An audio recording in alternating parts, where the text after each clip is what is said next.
Salut tout le monde, dans cette vidéo, on va résoudre cet exercice suite. Donc là, on va voir suite géométrique et aussi suite arithmétique. Sans plus tarder, on va passer à la correction. Déjà, on a une suite, donc une suite UN et aussi on a une suite VN. La suite UN, on nous a donné la suite UN sous une forme de récurrence. Donc une suite est sous une forme de récurrence lorsqu'on doit calculer les termes et qui va venir, donc disons les termes suivants, en passant par les termes précédents. Comme par exemple, on a un plus 1 égale à 3 fois un. Donc là, on est obligé de passer par u0 pour calculer u1, si on voulait calculer u1 en fait. Et on nous a donné vn qui est sous la forme de ln de un. Donc c'est-à-dire là, on a affaire avec l'expression logarithmique. Donc là, le petit a, on nous a dit de montrer que un est une suite géométrique. On va voir quelle est la condition pour qu'une suite est géométrique et plus précisément pour que la suite IN soit géométrique. Et aussi, on nous a dit d'exprimer son terme général en fonction de n. Le petit b nous a dit de montrer que Vn est une suite arithmétique dont on précisera la raison et le premier terme V0. Et aussi d'exprimer son terme général en fonction de n. Calculer la somme de V0 plus V1 plus jusqu'à Vn-1, donc en fonction de n aussi, et en déduire en fonction de n. Et le produit Pn, donc qui est égal à U0 fois U1 jusqu'à UN-1. Donc, sans plus tarder, on va passer au petit a qui nous a dit de montrer que UN est une suite géométrique. Alors, pour montrer que UN est une suite géométrique, il faut que UN plus 1 est égal à Q fois UN. Ou UN plus 1, donc sur UN est égal à Q. Donc, c'est-à-dire le quotient entre UN plus 1 par rapport à UN est égal à Q. Mais il faut savoir que Q, c'est un réel, c'est-à-dire c'est une constante. C'est une valeur qu'on va trouver après les calculs. Donc, c'est une constante. C'est pour ça qu'on a mis Q appartient à R. Donc, l'expression de UN plus 1, c'est égal à 3 fois UN. Donc, on peut directement avoir le quotient qui est UN plus 1 sur UN égale à 3. Donc, on conclut que Q est égal à 3. Donc, d'où on dit que UN est une suite géométrique de raison Q égale à 3. Donc, c'est très très simple. Il suffit de connaître la théorie en fait. Et pour exprimer le terme général en fonction de n, le fait que notre suite un est définie à partir de u0, donc on a un est égal à u0 fois q puissance n. C'est-à-dire, on prend le premier terme à multiplier par la raison puissance n. Donc, ça, c'est le terme général ou encore c'est la formule qui nous permet de calculer le terme général d'une suite géométrique qui définit à partir de l'indice 0. Donc, en gros, c'est ça. Donc, vu qu'on avait la valeur de U0 qui est égale à 1 dès le départ, donc on dit que UN est égal à 1 fois 3 puissance n. Donc, comme étant donné le coefficient 1, ça ne va rien changer, on dit tout simplement que UN est égal à 3 puissance n. D'où, c'est l'expression du terme général de la suite UN. Maintenant, on nous avait dit de montrer que Vn est une suite arithmétique dont on précisera la raison et le premier terme. Donc, pour faire, c'est simple. On nous a donné Vn est égal à ln3 puissance n. Pourquoi ln3 puissance n? Il ne faut pas oublier qu'on nous a donné Vn qui est égal à ln. OK? Vn est égal à ln de un. Donc, le fait qu'on a l'expression un qui est égale à 3 puissance n, donc on remplace tout simplement un par sa valeur, d'où on obtient Vn est égal à ln 3 puissance n, tout simplement. Donc, maintenant, pour prouver que Vn est une suite arithmétique, la condition, c'est qu'il faut que Vn plus 1 moins Vn est égal à R. Ou encore Vn plus 1 égale à Vn plus R. Donc, R, c'est une constante. C'est une valeur qui appartient à l'ensemble des réels comme Q. Donc, juste pour faire la différence, Q, c'est pour suite géométrique, R, c'est pour suite arithmétique. Donc, comment est-ce qu'on va faire pour trouver Vn plus 1? Parce qu'on a déjà Vn. Vn, c'est l'expression qu'on a ici. Mais par contre, on n'a pas Vn plus 1. Pour avoir Vn plus 1, c'est simple. On va tout simplement remplacer n par n plus 1. C'est-à-dire là, on a Vn plus 1 égale à ln, parenthèse, de 3 puissance n plus 1. Donc, on remplace n par n plus 1. Tout simplement. Maintenant, on sait que d'après la loi des exposants, lorsqu'on a a puissance m plus n, c'est égal à a puissance m à multiplier par a puissance n. Donc, on peut simplifier notre calcul. Disons, on va avoir que Vn plus 1 est égal à ln 3 puissance n à multiplier par 3 puissance 1. Donc là, on va enlever la puissance 1 puisqu'on sait que c'est toujours là, en fait, c'est sous-entendu tout simplement. Mais pour ceux qui connaissent assez bien les propriétés de la fonction logarithme, donc on sait que lorsqu'on a logarithme de a fois b, c'est égal à logarithme de a plus logarithme de b. Donc ln a fois b est égal à ln a plus ln b. D'où on peut simplifier encore l'expression de Vn plus 1. Donc on va avoir Vn plus 1 est égal à ln3 puissance n plus ln3. Tout simplement parce qu'on avait, ok, on avait ln parenthèse 3 puissance n multiplié par 3. Donc, on va considérer 3 puissance n comme A, on va considérer 3 comme B. D'où on développe, on va avoir Vn plus 1 égale à ln 3 puissance n plus ln 3. Donc, là, ce qu'il faut remarquer, c'est que ln 3 puissance n, c'est la valeur de Vn. On va voir, ok? Voilà, Vn est égal à ln3 puissance n. Donc, on va tout simplement dire que Vn plus 1 est égal à Vn plus ln3. On remplace tout simplement ln3 puissance n par Vn puisque c'est la valeur de Vn.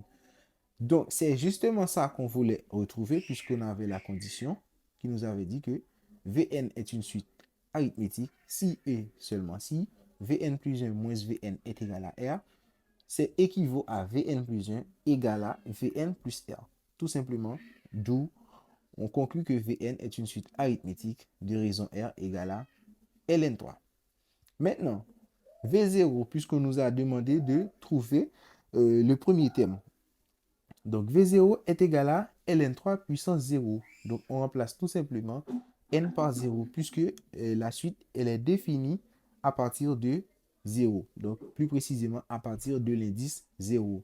Donc, on remplace tout simplement n par 0, puisque l'expression de Vn, c'était Vn égale à ln3 puissance n, donc, qu'on a remplacé justement ici. On remplace n par 0.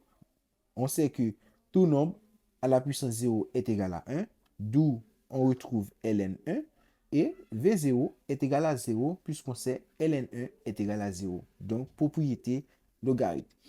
Donc, maintenant, on a trouvé V0, on a donc trouvé la raison de la suite, tout simplement. Donc, on va passer au terme général. Pour exprimer le terme général en fonction de n d'une suite arithmétique qui est définie à partir de V0, donc si la suite est Vn, bien sûr, mais plus précisément qui est définie à partir de l'indice 0, on va tout simplement dire que Vn est égal à V0, qui est le premier terme, plus n, qui est l'indice, à multiplier par la raison R.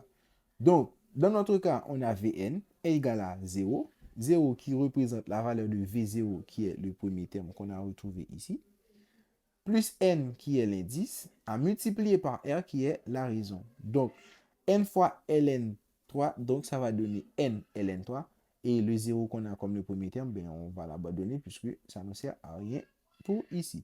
Maintenant, pour calculer la somme Sn, donc on a Sn égale à V0 plus V1 plus petit point plus Vn moins 1. Donc, c'est-à-dire le premier terme, c'est V0, le dernier terme, c'est Vn moins 1. Donc, en gros, la formule qui nous permet de calculer la somme des premiers termes, en fait, d'une suite arithmétique, c'est la formule suivante, qui nous dit que Sn est égal à nombre de termes, facteur de premier terme, plus dernier terme, à diviser par 2. En gros, c'est ça. Maintenant, pour trouver le nombre de termes, parce que parfois, ça pose un peu de problème, en fait. Donc là, on va voir, la formule qu'on va utiliser, nous, c'est n, qui va représenter le nombre de termes, parenthèse V0, qui est le premier terme, plus Vn-1, qui est le dernier terme, à diviser par 2. Donc, V0, ici, premier terme, Vn-1, ici, dernier terme, et aussi, on va diviser par 2, mais n, comment je fais pour trouver le nombre de termes? En fait, pour trouver le nombre de termes d'une suite, ou encore d'une somme, peu importe, donc c'est simple, il y a une formule, la formule nous dit, pour trouver le nombre de termes, on prend l'indice du dernier, moins le premier indice, on ajoute 1, tout simplement. Qu'est-ce que ça veut dire? Lorsqu'on a V0, V0 c'est le terme. Par contre, l'indice c'est 0. Lorsqu'on a V1, l'indice c'est 1. mais le terme, c'est V1. Donc, lorsqu'on a Vn-1, donc l'indice, c'est n-1. Par contre, le terme, c'est Vn-1. Donc, en gros, c'est ça le principe. Donc, pour trouver le nombre de termes, eh bien, qu'est-ce que je fais? Je dis c'est n-1 qui est le dernier indice, OK? Moins le premier indice, donc là, c'est 0. Donc, ça ne va rien changer. N-1 moins 0, ça ne va rien changer. Et j'ajoute 1, tout simplement, puisque c'est ce qui nous dit la formule. Voilà. Et j'ajoute 1. Maintenant, je me retrouve avec n-1 plus 1, donc ça donne n. Donc, voilà, j'ai trouvé le nombre de termes. En gros, c'est ça le principe. Pour trouver le nombre de termes, on prend le dernier indice, OK, voilà. On prend le dernier indice moins le premier indice et on ajoute 1. Voilà, comme vous le voyez sur l'écran dans cet exemple. OK? Donc, maintenant, Vn est égal à n ln3. Il faut savoir qu'on n'a pas le dernier terme qui est Vn-1 dans la formule. Parce qu'on a n qui est le nombre de termes, donc c'est OK. On n'a aucun problème avec ça puisqu'on nous a dit de trouver la somme en fonction de n. On a V0 qui est égal à 0. Par contre, on n'a pas Vn-1. Pour trouver Vn-1, c'est pas compliqué. Le fait qu'on a la valeur de Vn qui est égale à n ln3, qu'est-ce qu'on fait? On va tout simplement remplacer n par n-1 pour trouver le terme, le terme Vn-1. Pardon. Donc, on aura tout simplement Vn-1 égale à n-1 facteur de ln3. Tout simplement. Donc, on va avoir comme coefficient n-1 pour la valeur de ln3 plus précisément. Maintenant, on peut remplacer tout ça dans la formule, ce qui fait qu'on aura n qui représente le nombre de termes, facteur de 0 qui est V0 le premier terme, plus facteur de n-1 ln3 qui est la valeur de Vn-1 qui représente le dernier terme, à diviser par 2 exactement comme on avait ici dans la formule. Et maintenant, on trouve Sn est égal à n facteur de n-1 ln3 à diviser par 2. Ça, c'est la somme des n premiers termes, disons, de la suite. Et on trouve exactement la valeur Sn qui est égal à n facteur de n-1 ln3 à diviser par 2. Maintenant, comment est-ce qu'on va faire pour déduire? On nous a dit de déduire en fonction de n. Pn qui est égal à U0 fois U1 fois U2 fois petit point fois UN-1. Ce qu'il faut savoir, c'est que là, on a affaire avec la suite UN, puisqu'on a U0, U1, U2. Donc, on va focaliser sur la suite UN. Donc, l'expression de UN, c'était UN qui est égal à 3 puissance n. À supposition qu'on voulait calculer U0, donc on va avoir 3 puissance 0. Si on voulait calculer U1, on aura 3 puissance 1.